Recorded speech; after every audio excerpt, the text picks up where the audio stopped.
3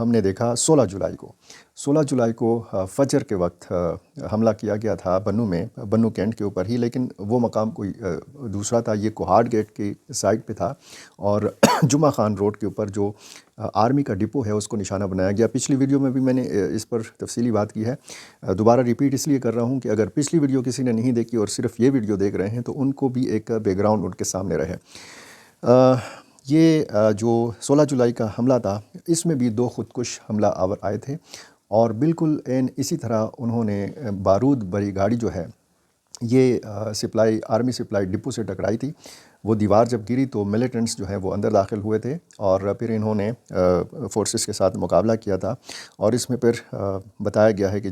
9 جو ملیٹنٹس ہیں یہ مارے گئے تھے، اس میں 10 سیکیورٹی اہلکاروں کے بارے میں بتایا گیا تھا کہ یہ شہید ہو گئے تھے۔ اس حملے کی بھی ذمہ داری جو ہے وہ قبول کی تھی جیش فرسان محمد نامی تنظیم نے، جو افیلیٹڈ ہے حافظ گل بہادر گروپ کے ساتھ۔ اور اس حملے کی یہ جو آج کا حملہ ہوا ہے، رات کے اس پہر میں جب آپ سے بات کر رہا ہوں اور یہ ویڈیو ریکارڈ ہو رہی ہے تو وہاں سے فائرنگ کی آوازیں آ رہی ہیں، بھاری اسلحہ جو ہے وہ استعمال کیا جا رہا ہے اور یہ جو دھماکے ہوئے، 2 یا 3 دھماکے ہوئے، یہ دور دور تک سنے گئے۔ اس کی شدت میں جیسے بتا رہا ہوں کہ دیواریں گری ہیں، چھتیں گری ہیں اور اس کی وجہ سے شہادتیں ہوئی ہیں، تو ظاہر ہے کہ ایک بہت بڑا حملہ تھا۔ اور اگر اس نقطے کے اوپر بات کی جائے کہ یہ حملہ کیسے ناکام بنایا گیا ہے اگر اتنی زیادہ شہادتیں ہوئی ہیں، یہ جو خودکش حملہ آور یا اس کے ساتھ جو باقی حملہ آور تھے، یہ اگر اندر داخل ہوتے اور زیادہ پھر وہاں پہ نقصان کیا جانا تھا کینٹ کے اندر، لیکن یہ چونکہ باہر اس کی شدت محسوس ہوئی ہے اور لوگ عام جو سویلینز ہیں ان کا جانی نقصان جو ہے وہ زیادہ ہوا ہے، تو اگر کینٹ کے اندر جانی نقصان ہوا ہے تو اس کی تفصیلات اب جانی ہیں۔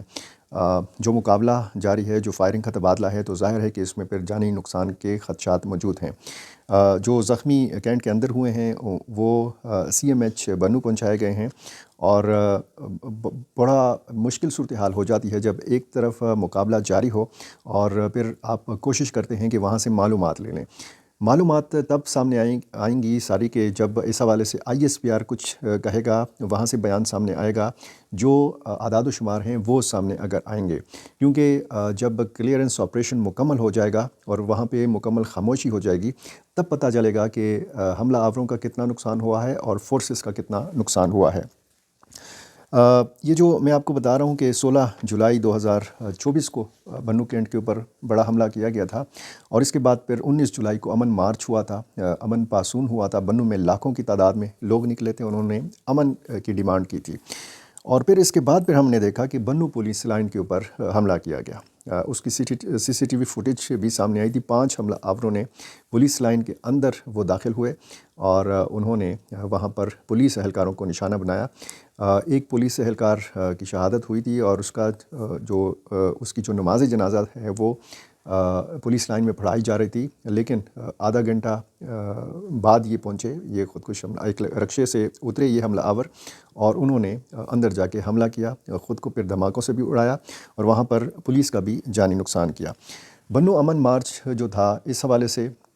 اہمیت کا حامل تھا کہ ایک بنو کے لوگوں کی ڈیمانڈ تھی کہ ان کو امن چاہیے، لیکن ان کو آپریشن نہیں چاہیے، ان کو نقل مکانی جو ہے وہ نہیں چاہیے۔ اس کینٹ کی کیا اہمیت ہے، بنو ضلع کی کیا اہمیت ہے؟ ایک تو اس کی اسٹریٹجک اہمیت اس لیے ہے کہ بنو ضلع جو ہے اس کی سرحدیں شمالی اور جنوبی دونوں وزیرستان کے ساتھ ملتی ہیں۔ آپ کو پتہ ہے جانی خیل سے آگے پھر جنوبی وزیرستان کا علاقہ ہے اور بنو شہر سے جب آپ مغرب کی جانب جاتے ہیں تو بقا خیل، پھر آگے میرلی اور پھر میران شاہ اور پھر یہ سارا علاقہ دونوں وزیرستان اور پھر یہ جنوبی ریجن اور یہاں پر حافظ گل بہادر گروپ کی موجودگی، پھر آگے خوست ہے، پکتی کا ہے، پکتیا ہے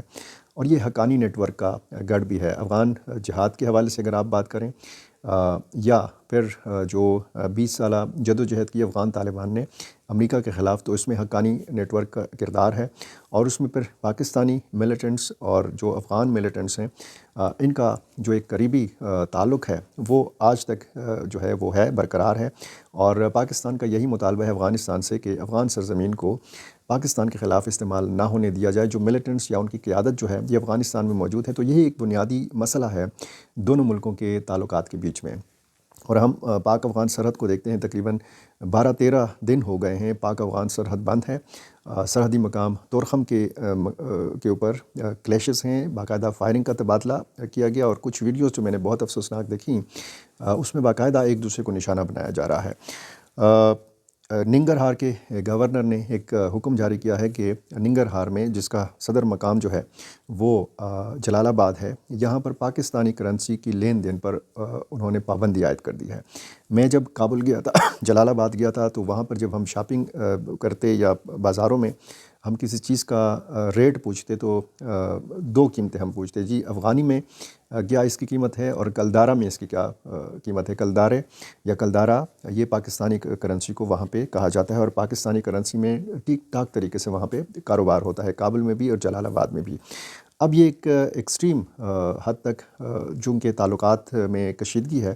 تو یہ ایک ایکسٹریم سٹیپ ہے افغان طالبان کی جانب سے کہ وہاں پر پاکستانی کرنسی کے اوپر پابندی لگانے کا فیصلہ کیا گیا ہے۔ آخری اطلاعات یہ ہیں کہ بنوں میں اس وقت بھی مقابلہ جاری ہے، وقفے وقفے سے فائرنگ کی آوازیں آ رہی ہیں۔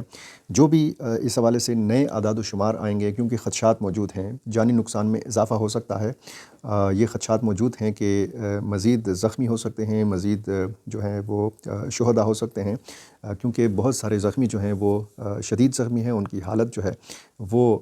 تشویشناک ہے۔ اور یہ صورتحال ظاہر ہے کہ صرف یہ نہیں ہے کہ حملہ ہو گیا اور پھر اگلے روز جنازہ ہوگا، اجتماعی نماز جنازہ ادا کی جائے گی کوٹ براڑہ کے مقام پر، اور جس جگہ پہ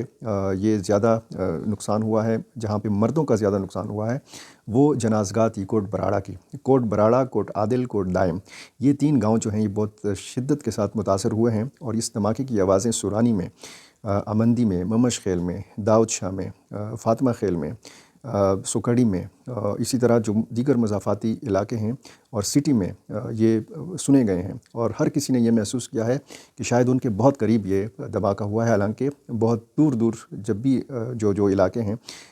وہ وہاں پہ بھی اس دھماکے کی شدت اسی طریقے سے محسوس کی گئی ہے۔ نماز جنازہ جب ادا ہو جائے گی تو ظاہر ہے کہ یہ ایک معمول کا واقعہ نہیں تھا، اس کے بڑے گہرے اثرات ہوں گے، اور ہم نے دیکھا ہے کہ اس قسم کے جب بڑے حملے ہوتے ہیں تو پاکستان کی طرف سے اس کا رد عمل بھی بڑا شدید ہوتا ہے، اور ہم نے یہ رد عمل پاکستان کی حدود کے اندر بھی دیکھا ہے، اور یہ رد عمل ہم نے پھر افغانستان کی سرزمین کے اوپر بھی دیکھا ہے۔ دیکھتے ہیں آنے والے دنوں میں کیا ہوتا ہے۔ میری آپ سے گزارش ہے کہ اگر آپ نے میرا چینل ابھی تک سبسکرائب نہیں کیا تو میرا چینل سبسکرائب کیجیے، اور مجھے اپنی رائے سے ضرور نوازا کیجیے۔ بہت شکریہ۔